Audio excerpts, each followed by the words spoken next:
Poverty and crime are two problems in today's society that have forever been linked together. The correlation between the crime rate and the poverty rate can be seen firsthand in communities across the world, as well as in visual representations such as paintings. For example, crime can be seen in Alessandro Magnasco's painting, Seacoast View with a Shipwreck. This painting depicts the devastating effects of a storm after it hit a seaside town.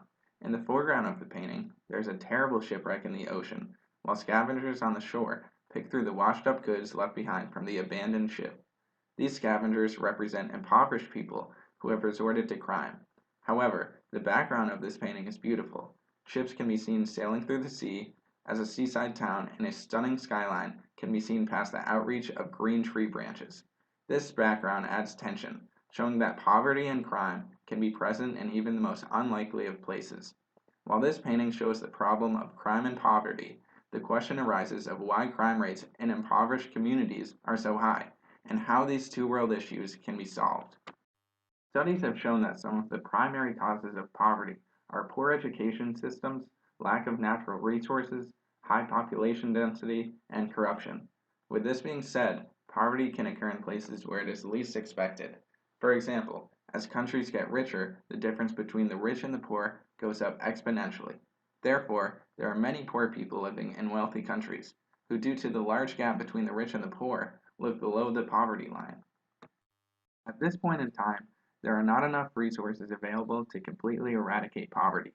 Over the past 50 years, poverty rates in the United States have been consistently fluctuating between 12 and 15%. But once there is a large drop in poverty rates, there soon comes another spike upward. Furthermore, almost half of the people who live on Earth live on less than $2.50 per day.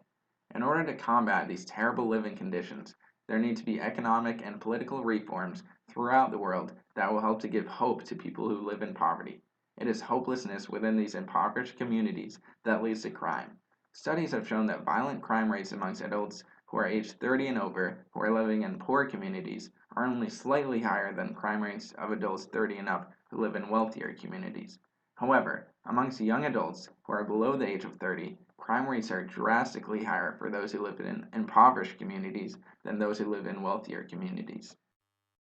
This goes to show that crime starts at a young age in impoverished communities. Poor young adults become frustrated with the way that they live and commit violent crimes out of anger. They also commit thefts to obtain items that they can't afford. This crime only makes poverty worse. Studies have shown that crime keeps new businesses and homes from being introduced into areas, since entrepreneurs and home construction crews would gain more profit in communities without crime. Therefore, the relationship between poverty and crime is a never-ending cycle. Poverty leads to crime, while crime only worsens the amount of poverty.